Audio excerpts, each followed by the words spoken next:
Hey guys, it's Ron, and I'm bringing you another informational video. Now, this is a little different one.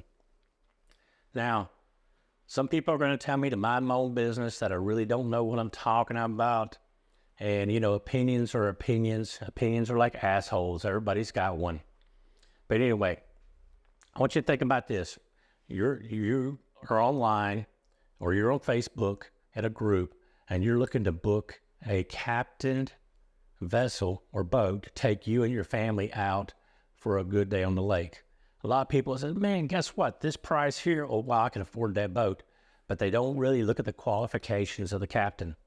Now, like I said, here in North Carolina, I may have said this before, but here in North Carolina, on the lake I'm on, you're not required to have a captain's license. Really. It's considered a non-navigable water, which means is the Coast Guard really has no jurisdiction within this waterway. But the average person that goes online, they look, oh yeah, man, $100 for an hour, 4 hours. We split that between 6 people, 10 people. It's easy to afford. But I guarantee you, the price that you're going to pay by not knowing this information is going to be well worth paying the extra money for a qualified captain. Now, like I say, you can go online, you can take a 4-hour course and get a little operator's card that says you're qualified to operate a vessel within maybe the state of Florida, state of North Carolina, other states use it.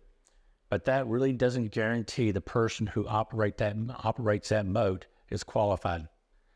And I'll give you an example. I've heard it, I've seen it, I've got videos of it, of a pontoon boat sinking, where the operator just hired someone and put a group of, I think it was like 12 people on board it to take them out, and the vessel started sinking, started taking on water. Now, if it had been a qualified captain, he wouldn't have done that. He wouldn't have overloaded the vessel and not worried about making only money. So when you go out to rent a boat, or you call to book one online, first thing you need to know is how long you've been doing it. Okay? Ask for references. The next is to see a copy of their captain's license. If you take 6 people out, you need to have a 6-pack license, is what they call it, certified from the Coast Guard. That means they've met all the safety requirements for the U.S. Coast Guard and the qualifications for that size vessel. Now, if they take more than 11 people out, they got to have the vessel documented and inspected. Now, also, at that mark, anything above 7 and above, you have to have a master's license to take them out. Someone says, well, you know what? I got a certification. No one ever asked for it. And like I said, I've heard this before. I'm just going to go on Craigslist on a Friday or Saturday and buy me a boat, put it in the water, never really operate it. I'm going to make me some money. I'm going to make me $400, $800 a day. And the only thing they really care about is making cash. They're the pirates. They're the pirates. They're the ones who are taking advantage of you. Now, I'm going to ask you this important question. Would you put your child or your family member on an airplane without a qualified pilot? Probably not. So why would you put your family or your friends or your co-workers in danger and put them on a vessel or a boat that doesn't have a qualified captain? Another thing is, you need to ask them about seeing their insurance certification. We don't have one? Well, that means probably they're not qualified. They show you, oh, I got general liability insurance. That's good if you want to rent the vessel and take it out, but it may not be good if you are having a captained vessel. It's a totally 2 different types of insurance. Someone says, oh, well, you know what? I'm a qualified captain, and I can't get to my certificate right now. That's baloney. You're supposed to have, on that vessel, you're supposed to have a copy of your captain's license, and it's supposed to be in plain view.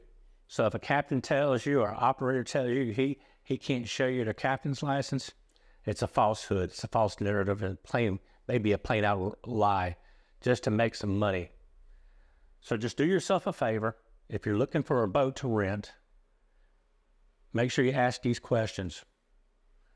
Are you a licensed Coast Guard captain? The answer should be yes.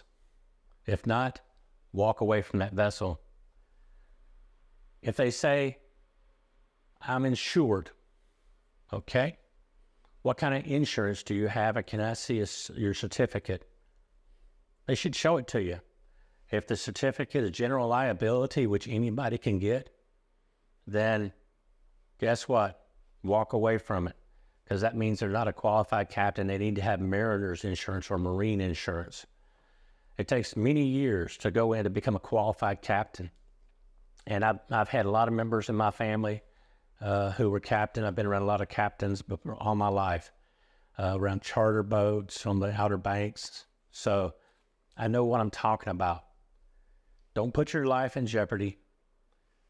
Don't put your family in jeopardy. Just think about that pilot operating that plane who has 10 hours and decided, damn, I'm going to take this thing out by myself and make me some money. Well, that's what you're doing. You're putting yourself in danger. You're putting your family in danger. And you're just fattening the pockets of that pirate who just wants to make some cash from you. Anyway, guys, I'm Ron. And make sure you like and subscribe, and we'll see you on the next video.